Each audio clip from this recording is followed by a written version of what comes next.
Hello, my name is Helga Hickman. I'm from Niagara Falls, New York. I'm going to read a true story from the book of Fight On by Sam Gipp. He decided to try living is the title. On the night of July 4th, 1943, the destroyer USS Strong was torpedoed and sunk off the Solomon Islands. Only 23 men survived that night, and 11 days later, only 4 made it to shore on the Japanese-held island of Arundel. Lieutenant Hugh Barr Miller, Jr., the senior officer of the small group, was injured internally and hemorrhaging. Miller, who knew he was dying, ordered the men to take his equipment, including his shoes, and leave him so he wouldn't hamper their escape. They left on the 15th. They were never heard from again. Miller drank his entire water supply that day and waited for death. Finally, he lost consciousness, but he surprised himself when he awoke the next day alive. Too weak to move, he lay there for 2 more days, waiting for death to take him, but stubbornly refusing to die. Finally, he decided to try living. He prayed, God, give me water, and I'll try doing something about this situation. Then he fell asleep. That night it rained for 4 hours. Gaining strength, he drank from a nearby spring and then stumbled about 100 yards into the jungle and cut open a coconut with a broken pocket knife. It was his first meal in 15 days.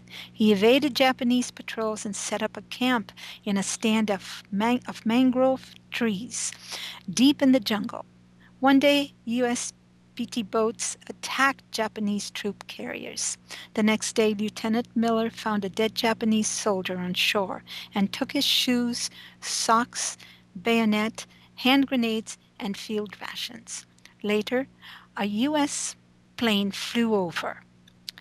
He signaled it, and it dropped iodine for his wounds and some food. The Japanese found his stripped body and began searching for Miller. With his captured grenades, he killed an entire 5-man patrol. He gathered their food, more grenades, and their unit insignia for intelligence information and buried the bodies. Their weapons were uselessly shattered by the grenade attack.